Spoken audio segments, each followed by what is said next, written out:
So in this, let us try to understand the cyclotron. Cyclotron is a machine to accelerate charged particles to high energies, and it uses both electric and magnetic fields to increase energy of the particles.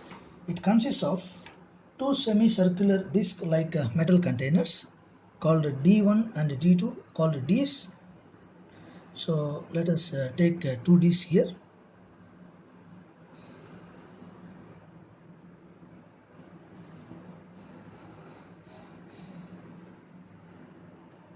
So these are metallic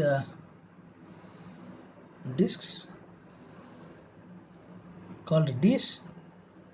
Say this is D1 and this is D2, placed in external magnetic field. Assume that the magnetic field is coming out from the paper, coming out from the board. So this is the symbol we use for that. Everywhere magnetic field is there. It's coming out. And now inside the Ds, the particle is shielded and not acted by electric field. So now let us consider a charged particle that is placed here. Now let us maintain a potential here. Let us say here, let's say here positive and here potential negative. So because of this positive and negative potential, you see the electric field in this direction. Because of this electric field, the charge gets accelerated along this line, and initially velocity of the charged particle is 0 and it enters the D with, let's say, some velocity v1. So whenever it enters the D, say this is a D1 and this is D2 with some speed, and magnetic field is there, and inside there is no electric field and magnetic field is there, and magnetic field will or the magnetic force deflects this particle. So the direction of force you can get from here. So now the direction of force is F equals to Q V cross B. So V is acting in this and B is coming out. When you take V cross B, and that will act downwards, so that deflects the particle like this. So once it comes here inside this D, you see the particle will be moving with the same velocity, and once it comes here it will have the same velocity. By the time, if you reverse the polarity, say if you give negative to this and positive to that, then electric field will be created in this direction once again, and because of this electric field, then particle gets accelerated towards this D1, and it's coming out here with velocity v1. As it goes through this gap, then velocity keep on increases, and once it enters this D, the velocity of the particle increases from v1 to v2. And again inside this D there is no electric field, and magnetic field again acts on this particle, and that deflects the particle from its path, and it takes the particle like this.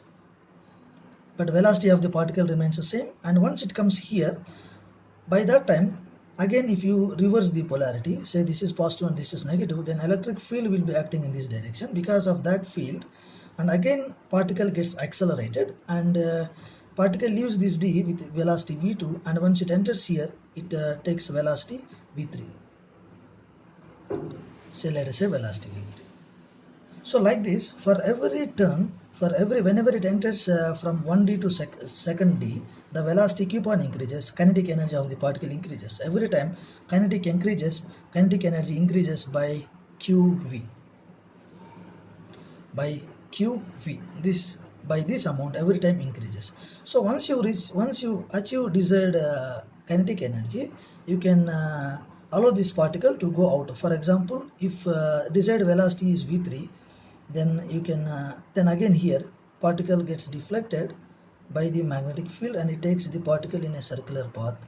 And once again, if you maintain here potential difference, let us say here, now again I am reversing the polarity, say this is negative and this is positive, and electric field will be in this direction. Once again the particle gets accelerated, and here it is coming out here with velocity v3, and once it reaches second d, then velocity becomes v4. Now once you achieve the desired velocity, you can take the particle out from the cyclotron like this. So it will come out with the velocity v4, and here v1 is less than v2, less than v3, and less than v4. So v4 is greater. So like this, for every turn the kinetic energy of the particle increases. Once you achieve desired kinetic energy, you can send the particle out from the cyclotron. So now time period of revolution is given by this equation. The time period of revolution is given by this equation. T equals to 2 pi m by qb.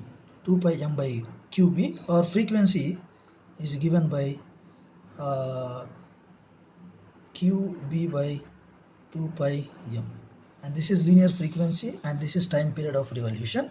And angular frequency is equals to 2 pi nu, and that is qb by m. So now from all these equations, you can say the time period or frequency or angular frequency does not depend on velocity of the particle or radius of the particle. The time period of revolution does not depend on velocity or radius of the circular path. So it is same for every path. So maybe if it takes time from here to there, let's say some time t, and the same time it will take from here to there also, and from here to there also. So there is no time. The time does not depend on radius or velocity of the uh, circular path. So if this is the frequency, with which the particle goes in a circular path, let's say that frequency we will call it a cyclotron frequency. Then the cyclotron frequency, if that cyclotron frequency uh, is equals to the frequency with which we are altering this polarity, let us say that is applied frequency. You can connect here these two D's by oscillating voltage source, and the frequency of that source is, let us say, VA. And if applied frequency of this voltage source is equals to cyclotron frequency, then you can achieve polarity reversal. You can achieve this polarity reverse for every half time. Then you can so whenever you take this condition, then the cyclotron frequency is equals to applied frequency, and this condition is called resonance.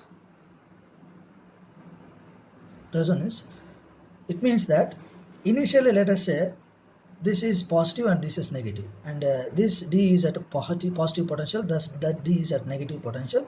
By the time when it completes half cycle, and this becomes negative and that becomes positive, and then particle gets accelerated in this direction once again. So that condition can be achieved by taking this resonance condition. So now assume that the particle is leaving the cyclotron when radius of the circular path is, let's say, r. Then for this case, then your velocity of the particle, you can write down velocity of the particle will be equals to, now for this circular path you can write down mv square by r. This is the centripetal force. Then here that magnetic force will provide the necessary centripetal force. You can cancel one v. From that you can write down v as qb by m into r. So this will be the velocity of the particle when it leaves the cyclotron. So you can compute kinetic energy of the particle here. The kinetic energy of the particle will be equals to 1 by 2 m v square, and v square is this q square b square r square by m square. So that implies kinetic energy equals to q square b square r square by 2m. So this is the kinetic energy with which particle leaves the cyclotron.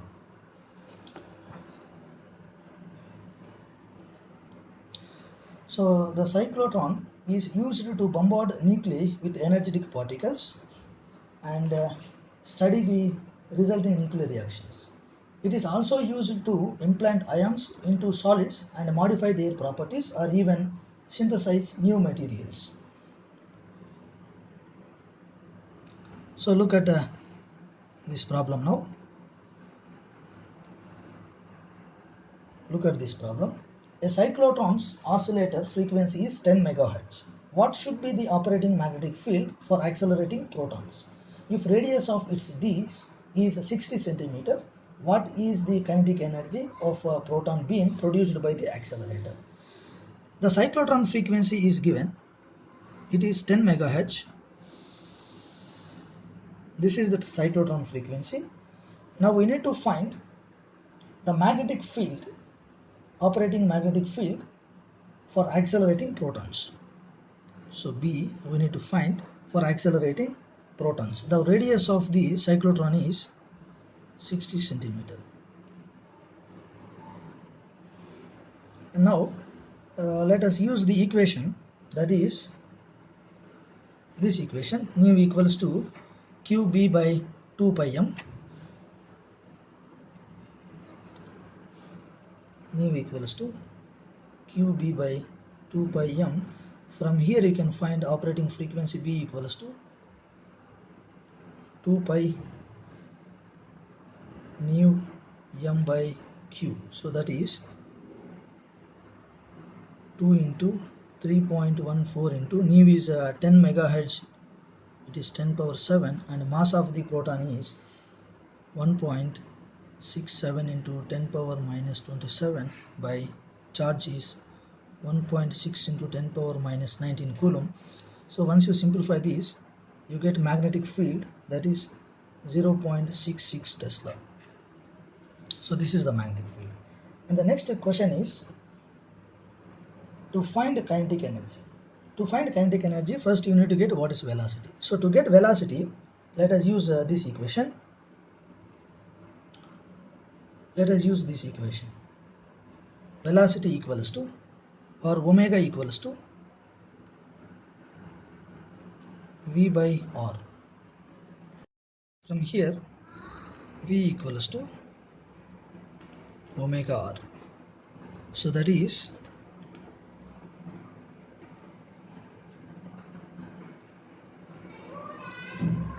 2 pi nu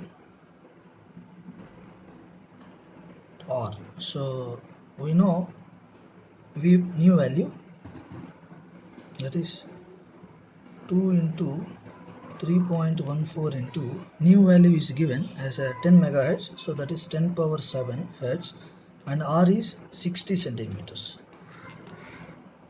So once you compute that, velocity will be 3.78 into 10 power 7 meter per second.